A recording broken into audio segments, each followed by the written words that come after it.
47th day of the All-Shadow, 702 years after the Dark Miracle. Dear Diary, my name is Flygia.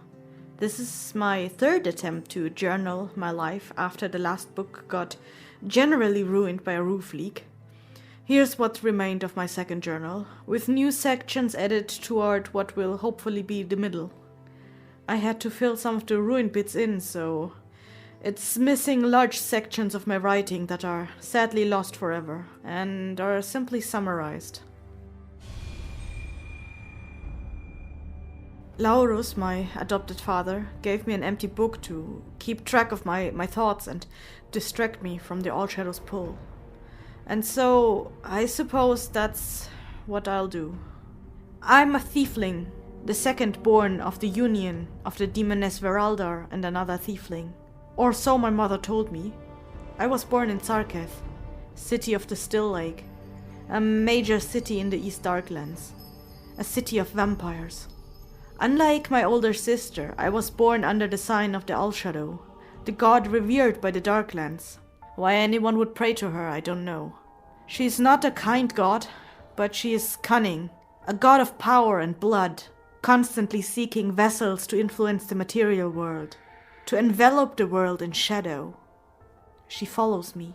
I can feel her pull in every muscle in my body, in my breath, in my heart, my thoughts, my very being. I hear her whisper every night in my dreams, sweet offerings of power, of revenge, of knowledge and wealth and salvation for Zarketh. Sometimes I wonder what might be worse, her stigma on me or being bound to Zarketh with no choice but to remain. It is awful here, and while I've been told stories of how other places are similarly horrible, I'm reluctant to believe them based on how the traders speak when they do not know that I am listening.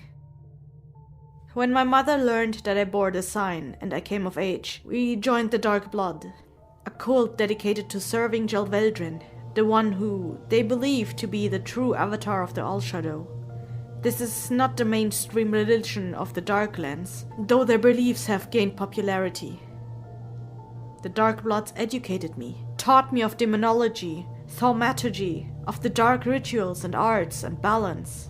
While my sister studied in Zarketh with my father, my mother and I spent much of the year in Merkiv's Hollow, and the rest of the time in their cloister in Zarketh. My mother, all the while, tried to encourage me to give in to the callings of the All-Shadow, to become her vessel, the next avatar. I told her that I had tried, but secretly I resisted. When the Dark Blood cult learned of my mother's ambition, they refused to continue my education. The knowledge I had already obtained was enough for them to fear that I would foolishly attempt to work against Jelveldrin, and that she might seek to punish them in retaliation. They overwhelmed my mother and me, dragged us in front of the altar, and were ready to return my blood to the All-Shadow. But they thoroughly underestimated my mother. Armed with magics of her own, she cut through the rows of cultists, offering up the hearts and bloods of those that stood in our way to the All-Shadow, to me. There were too many for her to fight, but the damage she did was enough to cause a distraction, so we fled the Dark Blood cult and left Zarketh. Laurus and my sister later joined us on the journey, telling us that there would be a way to achieve my mother's ambition with the help of an ancient and powerful druid in the Grey Swamp. The journey was unpleasant, to say the least. We endured many hardships and succumbed to traps, hunters and sicknesses, all in the hopes of reaching this druid, who was only rumored to exist.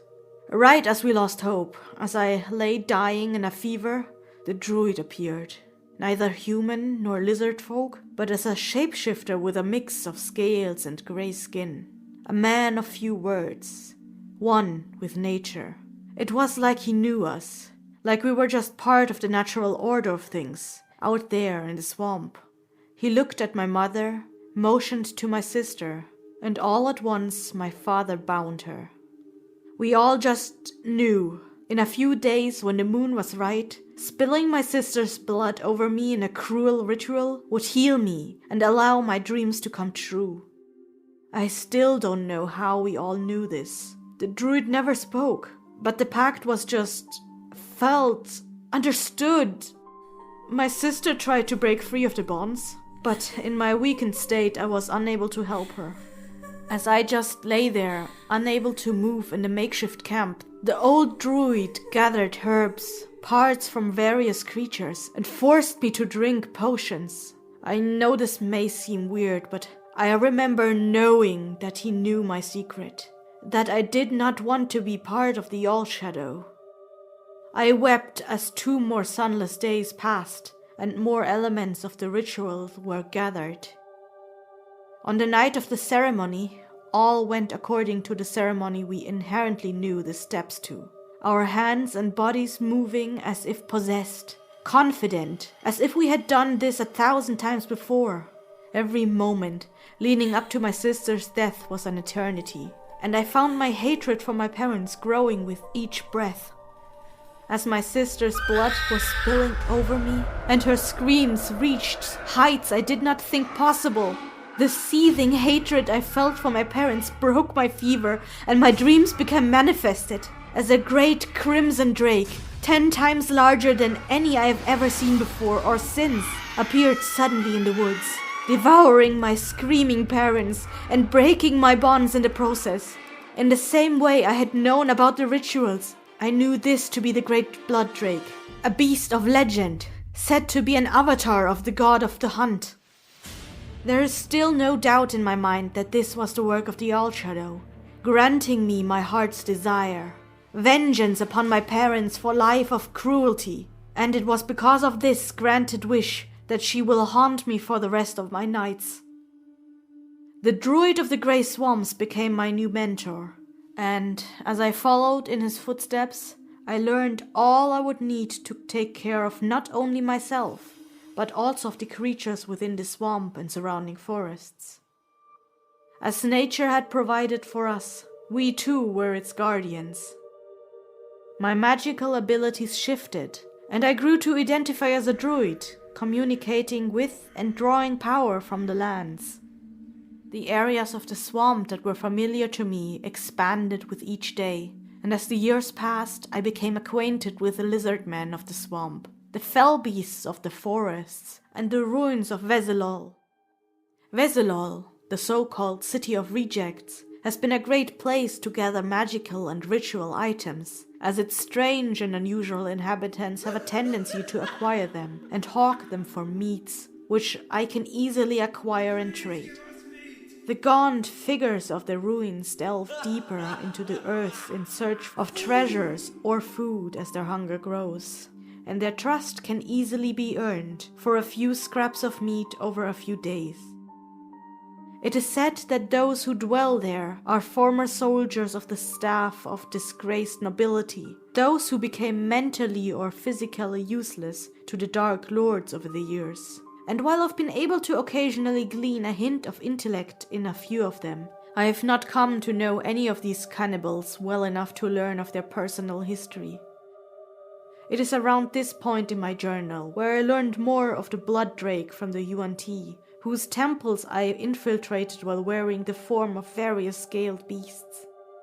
In their tongue, they would sometimes whisper of a creature ancient from before the time of the Dark Miracle, from before the time when men first walked the lands, when the old serpent gods still commanded their now sunken cities. And they would whisper that the blood drake was once one such god, who came to hate its chosen people for their shortcomings and still prowls the land in search of proper offerings.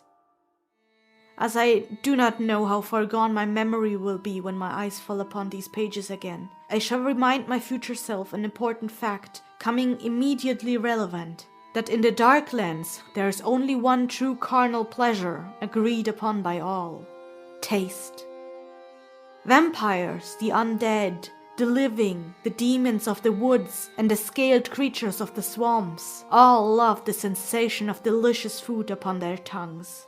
The Dark Lords have employed a great many hunters and flesh traders to augment their ever-expanding culinary adventures, and over the centuries chef houses have come into great power within the Darklands, akin to nobility, keeping with them the secrets of their flavors, recipes and methods. Those who serve demons often employ magics and sciences in their creation, and the length to which their lords will go to experience a unique flavor has reached such infamy that even Darklanders of low status now try to emulate the decadence found in the larger cities.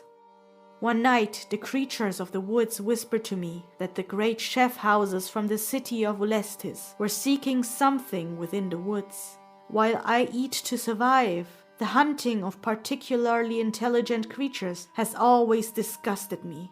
So I told the druid, as it was our responsibility to protect the creatures of the woods and the swamp who could not possibly defend themselves from the boundless hunger of the Dark Lords.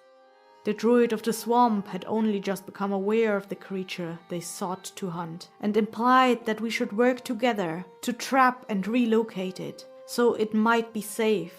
It would never leave its home willingly, I remembered thinking. Not even for an instant, so we do this for its own good.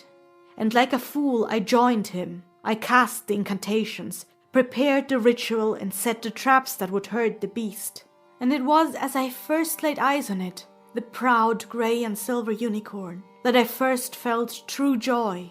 But that feeling was short-lived, as I saw the blood drake spring from nowhere and tear the majestic beast nearly in half with a single swift motion. I watched in horror as it greedily sunk its jaw into the unicorn, drank its blood, feasted on its innards, and slowly transformed into the druid.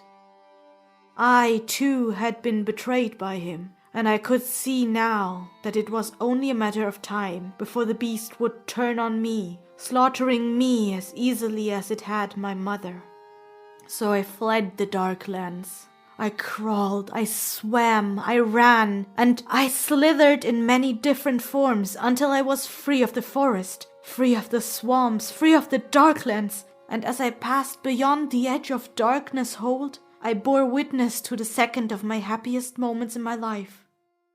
My first sunrise. Looking down at these crumpled pages, I must have written a dozen or more paragraphs about that sunrise. My feelings, my emotions, my plans, and my desire to see many more sunrises.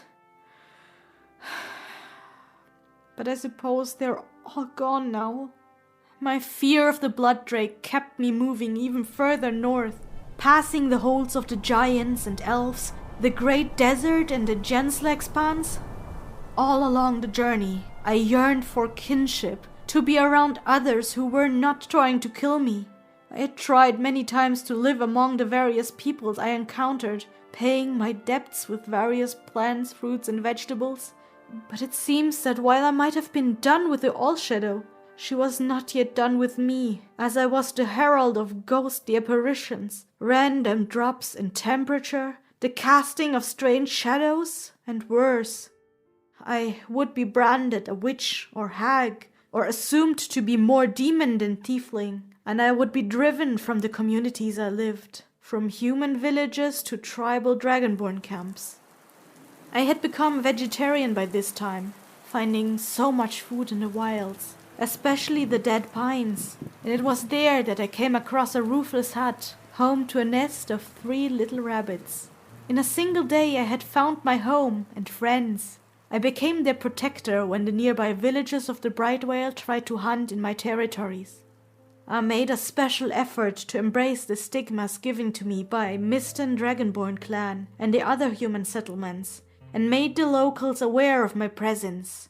But the people of the curious village of Ilmater's Hope wanted neither fight nor to ignore me, insisting on regular trades and offerings of peace, but otherwise keeping clear of my territory, the edges of which I marked with little white stones. So I sold them herbs and non-poisonous mushrooms found deep in the places within the woods where they didn't dare to go. During these trades I learned more of the local superstition and how the dead pines got its name. I also learned of the other darkness within the woods, and while I can sense that something dark does lurk within the dead pines, it has kept its distance from my territory, as I have similarly kept my distance from its. I have earned a fair amount of silver from my trading, and it was enough to afford me and my rabbits many luxuries. One entry I found reminded me of how my herd grew. One day I saw a trapper selling caged-up rabbits, and because they reminded me of the poor slaves of Zarketh, and I could see no better use of the coins, I purchased them all outright. I have continued to purchase all such rabbits from the same trapper. It affords the trapper's family better food and goods, and it has allowed me to relocate the rabbits of the forest under my protection. This has become a very important source of income for the trapper, who I have come to know as a friend over the years. While he knows me as the witch with the bunnies, he has accepted the strange happening around me and has done his best to keep other, less friendly villagers away from my territory. Amendment. As I read back over the entries of the next few days, I have made the necessary changes to correct the events as I remember them, as they were written improperly, much like the earlier entries of this book. Must be one of the qualities of this place, and I will correct the earlier entries at a later date. The 52nd day of the All Shadow, 702 years after the Dark Miracle. The trapper came to visit. He told me that his children were kidnapped, as were those of the entire village. Behind him, shaking with fear, stood Mayor Delvin Brighthope of the village, who formally asked for my assistance as well. I couldn't help but laugh in his face. Brighthope offered to pardon me for the trespassing villagers I had slain, and even a formal tithe every week for a year, as a tribute if I would but return their children. I laughed again. Because I had not kidnapped their children and negotiated the tithe to last 3 years. I'm still in debate if I should help. The 55th day of the All Shadow, 702 years after the Dark Miracle. I obliged out of friendship with the trapper, who swore a formal debt to me that will last 6 generations. His family will be my eyes in the village, and I will influence things to see their prosperity grow. It will be simple work to make their daughter marry the son of the innkeeper, assuming both children are still alive. I am joined by other travelers in our shared quest. Father Westpike, an old priest of light, Sister Cavernsfall, a paladin of the suffering god, Rowena, a friendly bard, Yaos, a roguishly handsome but very disinterested innkeeper, and Soren, a monster hunter. I feel as though I'm missing someone. A few days have passed, and we have ventured into the territory of the Dark Presence. I could smell the rot of its presence even before we began to see the mutilated animals I will not describe here. The 56th day of the All Shadow, 702 years after the Dark Miracle. It has a name. The Silent One. An old god, either long forgotten or perhaps abandoned, like the Blood Drake. It has murdered 3 merchants, and I fear that this is only the beginning. It does not have the children, instead it follows us. Later the same night, we have found men whose minds have been consumed by intellect devourers. We made quick work of these creatures and found a surviving human named Cole. He is a cultist, who we have revealed to worship an old forgotten god, hated by the All Shadow. I can feel the All Shadow's hatred mirror within me every time its name spoke aloud, and I can feel my bond with the All Shadow growing with each step. The 57th day of the All Shadow, 702 years after the Dark Miracle. Our journey through the dark woods ended, and we have come across an old village near the mountains. It is eerie here, and we took refuge inside of an inn. I will not begin to describe the horrors within the inn, nor the creatures that beset us after that trial. I haven't the time nor pages. Rowena acquired a magical sword of some kind, and during our rest in the inn, our party was attacked by the Silent One. Cole provoked us, and I killed him where he stood, later blaming the incident on my confusion in the heat of the battle. None of us liked Cole, so they let the incident pass. Later the same day, we came across a great gate and solved the riddle to get inside. Abracadabra. Unbeknownst to us, the sword Rowena held was possessed, and it struck out, spilling the blood of Inski, slaying him. I could not have planned it better. The trapper will adopt Yao's son and acquire the shop without question when we return. Power is so fickle in small villages. I must remember to seal the gate with blood upon my departure. I will sacrifice one of the children, or the first person to pose me, when the time comes. It will probably be Sister Cavernsfall. The 58th day of the All Shadow, 702 years after the Dark Miracle. We passed some ruins, and a ghost within the great gate had led to longer corridors of stone. But that is unimportant, because when I listen I can hear the voice of Inski taunting me.